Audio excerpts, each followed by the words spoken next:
Hi, first grade friends. We are going to try Screencastify for our story today.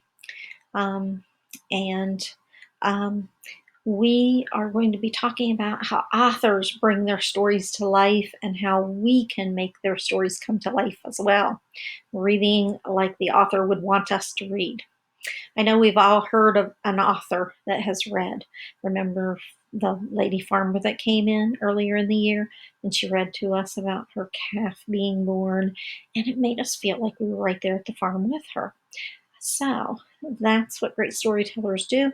That's how they make the story come to life for someone that's listening to it. So we can also use the punctuation that we see in stories. Sometimes we see question marks, so we have to change our voice to make a question. We have exclamation marks when we want to say something because we're really scared or we're really excited. We can also look for bold print or italics words or even all capital words, capital letters in a word. Those are going to be showing excitement or fear or whatever the author and illustrator want us to feel. We can look for other kinds of punctuation.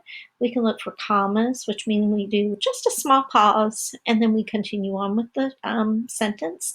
If we don't read it with that small pause, it might not sound right. And we've talked about quotation marks and how we can read those quotation marks because that means the person in the story is talking and those are that person's exact words. So sometimes we can use the pictures to help us to know exactly how that character's feeling. Maybe they are feeling sad and we could tell that by their face or their actions. Maybe they're feeling really excited, so we would want to read it very excited as well. Let's see, we have just a couple more things. We can look at the pictures. I guess I already said that, didn't I? There are a lot of things that we can do as we're reading so that we can read like the author would want us to read their stories. The story I have today is called There's a Nightmare in My Closet. It is written and illustrated by Mercer Mayer.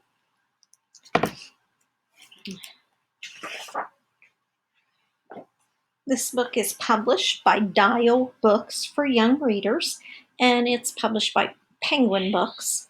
So they've given us permission to read to you today. Here's our story. There used to be a nightmare in my closet. Before going to sleep, I always closed the closet door. I need to figure out how to keep it in front of me. I was even afraid to turn around and look. When I was safe in my bed, I'd peek sometimes.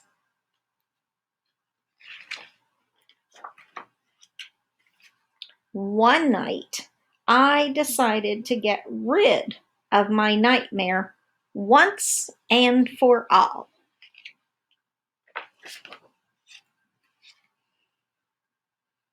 As soon as the room was dark, I heard him creeping toward me.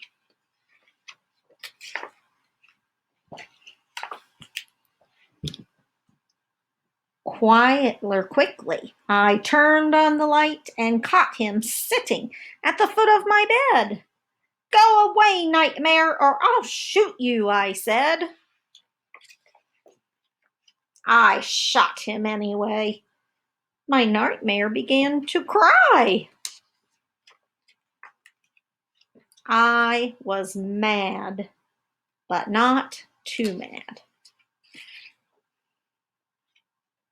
Nightmare, be quiet or you'll wake Mommy and Daddy, I said. He wouldn't stop crying, so I took him by the hand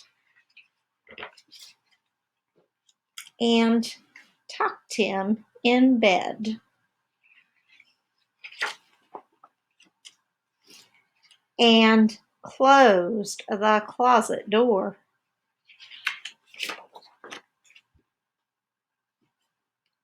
I suppose there's another nightmare in that closet, but my bed's not big enough for three.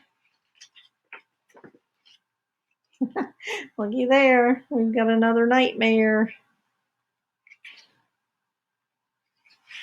Think it's the first nightmare's friend? I think it might be.